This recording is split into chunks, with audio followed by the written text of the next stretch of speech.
Dzogchen Today podcast. Welcome to Dzogchen Today's podcast. This series of What is Dzogchen dives into the foundation of Dzogchen and presents the richness of its tradition, its history, lineage, past, fruition, and much more. Welcome everyone, and thank you for joining us. I'm Marie-Laure and I'll be your host today. So today in this third episode of What is Dzogchen, we will ask ourselves if there is a Dzogchen tradition. And to find out more about that, I'm very pleased to welcome Mila Khyentse. Hello everyone. Hello, and Gregoire Langouet. Hello. Hello, thank you for being with us today. So Mila Khyentse, you're a trained scholar, consultant and teacher of Dzogchen. You have been traditionally trained in the Himalayas and in Europe, and you are a lineage holder. Yeah, it is. And Gregoire Langouet, you're a PhD student at the Catholic University of Louvain in Belgium. Mm-hmm. And you studied philosophy and religious science. And you are also a co-editor of Vue de l'Esprit, which is a publishing house, and translator from Tibetan. Yes. Okay, so to go a bit deeper on this question. So when we hear about Dzogchen, and we often hear about the Dzogchen tradition, and we do also often hear about Dzogchen being one of the great traditions of the humanity. Gregoire, could you remind us what do we mean by tradition in general, and then explain maybe us more specifically about Dzogchen? Yeah, thank you for the question, because I think in modernity, the term tradition is not really well understood anymore. It's something we are used to think about as something in the past. And maybe to make us understand better what Dzogchen is as a tradition, we can differentiate between what we're used to think as a tradition, like family tradition, a food or cloth tradition, to what we can call great tradition of humanity. Most of the time we are used to equate them with religion, even though there could be some differences. But let's say like some main elements of a great tradition would be like a transmission of a direct access to the ultimate aspect of reality, or what we can call transcendence, or what's metaphysical, what's beyond the ordinary tangible experience. And for that we think that there is an origin, like there is a root of this tradition. It appears in space and time at some moment. And then this direct experience of the ultimate, of the transcendence, is transmitted from one people to another. We used to call a master to the student. And that creates what we call a lineage, which continue throughout time. And this lineage keep being alive, it's still living, if the person who received this lineage and the transmission embedded it, like he lived it completely. So the student has to live the experience and realize what the master transmit to him.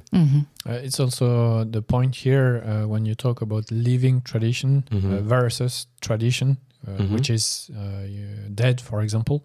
There is still this difference between a lineage still living, so that is keeping the origin alive for today, and then a tradition that is not carrying this living origin. So this is the main point. Yeah, like that tradition, if we think about the Egyptian tradition or the Greek tradition, maybe we can say it's like dead tradition. They were living at some point, but not anymore.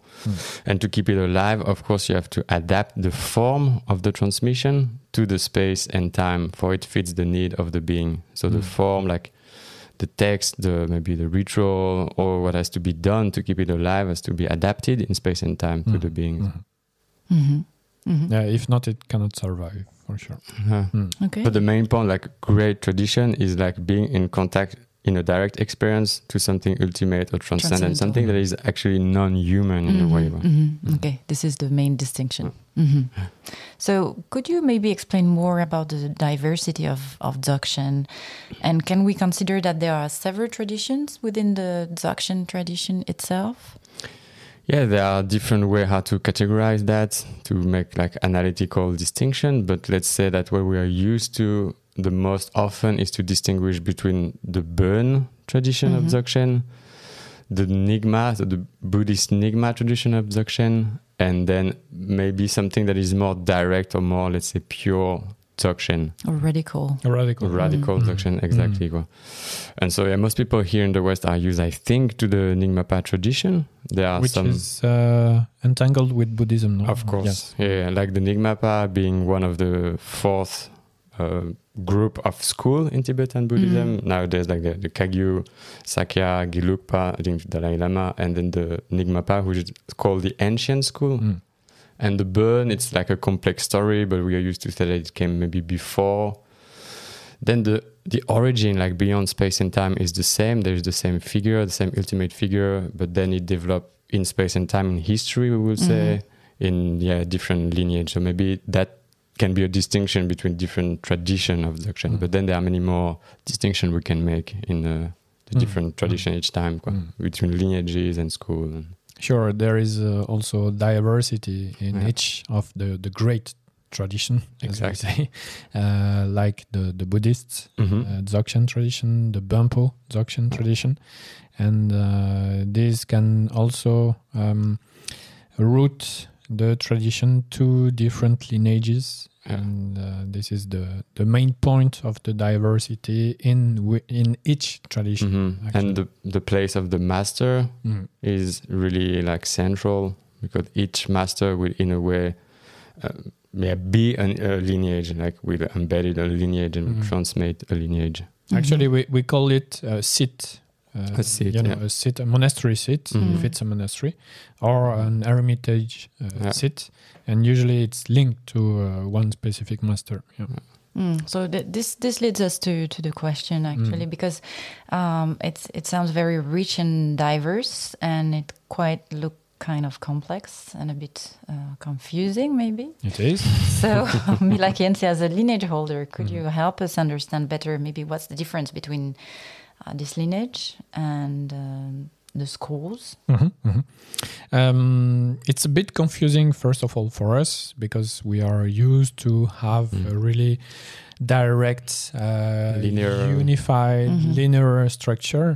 But in the East, in general, and in Buddhism and Dzogchen in particular, the traditions are more linked to lineage, teachings or teachings holders than to something that is more, how do you can say, universal form of Buddhism or Dzogchen. So the first point is that the tradition is not a tradition. It's several traditions that are connected to different teachings. So these teachings, usually in the Dzogchen tradition, we say that there is two main different teachings. The first teachings are called Kama. Kama in Tibetan means the mouth. So it's related to the orality. It's the oral lineage transmission. And then there is the Dharma transmission, which is the tradition, we say, of rediscovered treasures. And this is really a specific tradition for the Tibetan culture. Nyingma, but you can find it also in the Bumpo tradition. And so it's like it's really specifically connected to the Tibetan way of teachings. So these traditions are connected to different lineages. So usually with the Kama tradition, you can trace it back the 8th century to really important figures like Padmasambhava, Vimalamitra, Vairochana, who were the main masters at that time, who just bridge the teachings from India to Tibet. So they were the root, actually, of the Dzogchen diffusion in Tibet, in the Himalayan countries. So they are called the Kama tradition or the Kama transmission. And this Kama transmission in the 14th century were really structured by another Dzogchen master who was called Longchenpa, who is really well known, Nyingmapa. Yes. And then who structured all these first teachings received in the Tibetan tradition, in the Tibetan culture. And then there is the Terma transmission, the Terma traditions, which are specific teachings or specific cycles of teachings that pops up. They just appear. Appear. Some say from nowhere, but it's not the case. They are connected to what we call terten. Terten, who are the discoverers of the person. Yeah, the persons who discover the new treasures. teachings, these treasures. And then they are several. For us now, from the 11th century to now, there were really a lot of terma rediscovered. So each cycle determined a new terma tradition. So, for example, there was Karma Lingpa in the 14th century, who discovered really important Dharma teachings about death that created the tradition of Karling, what we call in Tibetan Karling Chitro, which are a really specific tradition. And this tradition is a tradition. It means that you cannot mix up the Karling Chitro with the Longchen Nyingtik, which is another kind of teaching, cycle of teachings. So in this Dzogchen tradition, in this we can call it modern tradition, there is several traditions that follow these new cycles that arise, that appear all the time during the history. Even nowadays, there is also Dharma. Still discovered. Yes. Maybe we can say that if there is a great diversity, it's linked to the diversity of the needs of being too. So it's to fit the need of being in space and time specific. And so the Terma tradition brings something maybe a bit more fresh, more strong, to really be very active and living at the moment where it's received. And maybe to add something else, like when we are used to think about Tibetan Buddhism linked to Dzogchen, so we link the Dzogchen to the Nyingmapa school, but actually there's been a lot of mixing of the not exactly mixing, but like exchange, like parallel, parallel lineages that can hold in the same lineage. You can have 2 different cycles, or even 3 or 4, and then it's a lineage that holds several different teachings traditions. So there is not a proper school that we can call Dzogchen in a way. Like we can talk about Nyingmapa, Kagyu, and Dzogchen school. That's not how it works. It's like lineages linked to the masters. Linked to the masters and the specific teachings, which is actually the main difference with the Tibetan Buddhist schools, as you said, which are really structured into 4 main schools. So this Terma topic is very interesting, and it might be maybe a further episode on that. So in this regard, and to conclude, it could be very interesting for our listeners to understand who are the holders who guarantee the authenticity of the tradition. So you talk a bit about that already.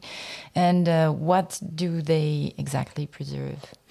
Actually, this is a really structured system, even in the Dzogchen tradition, because you have 2 different holders. The one we talk here about is the lineage holders. So the lineage holders receive all the lineage, so all the teachings of one lineage, which is Kama or Terma, either way. And when they receive it, they receive as well what we call the seal of teachings, or the seal of the lineage. So in this way, the previous holder enthrone the next holder of the lineage. So the next holder, which can be a woman or a man, doesn't matter, receive a name as a lineage holder, receive what we call the seal of the teachings. So usually it's an official letter, and then there is also in the Dzogchen tradition there is a recognition letter that is linked to previous master in the past. It means that in the Dzogchen tradition, in the Tibetan Dzogchen tradition, the next masters of one lineage usually are we can say future incarnation of masters from the past. So the lineage holder has to hold onto a name of the lineage. How can I say? A name rooted to a previous master, and also the authorization of holding a lineage and having the authority to just pass on the past transmission. So all these three are really specific. So not everyone can be a lineage holder. This is for sure, and it has to be really restructured and really official, because whenever you are enthroned as the next lineage holder, for example, there is a letter that is sent to Dharamsala, to the seat of the Tibetan community. Going to ask if there are different persons or masters that identify that, or it's only one person. So it's there is the lineage. Yeah, there is the lineage master, which is the one who recognizes the next holder in the lineage line, and then there is what we can call the main authority or the main figure that are not really directly involved in the process, but who can say, "Oh, yeah, okay, we recognize that this one is the next one," and they recognize through specific signs and. No, it's not that way, because the specific signs are more for the previous lineage holder. They are more the spiritual authority that just say or declare, okay, we agree with that, and that's it. So usually, the past few years, it was more the role of the 14th, His Holiness the 14th Dalai Lama, and also the 17th Karmapa. But also the lineage holder in general, the spiritual holder of the Nyingmapa, for example, who was, for example, Dujam Rinpoche or Trulche Rinpoche. And it's more like recognition, an official recognition of the process. So they agree with the process and with the people who were recognized as lineage holders. I think it's important to be clear on that and to explain that to people, because there are many different titles. We hear about Lama, Rinpoche everywhere, and it's difficult for us, not having the cultural background, not knowing how it works, to recognize what's really authentic or not, and what works for us or not. But I think it's a topic you will dive into in the next episode. Sure. Yes, but definitely. The main point will be that the master of a lineage that recognize the next one. Yeah. The other ones are just official, governmental, you can say as well. But the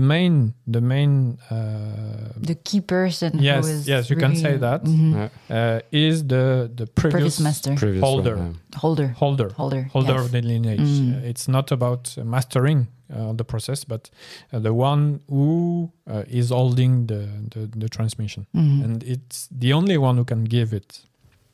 Okay. Yes. Okay. Well, Thank you very much for this explanation. And stay tuned for the next episode. And indeed, in the next episode, we will talk about the lineage transmission. It will be cool. Yeah. Goodbye. Bye. Thank you, everybody. Thank you so much. Bye-bye. Bye-bye.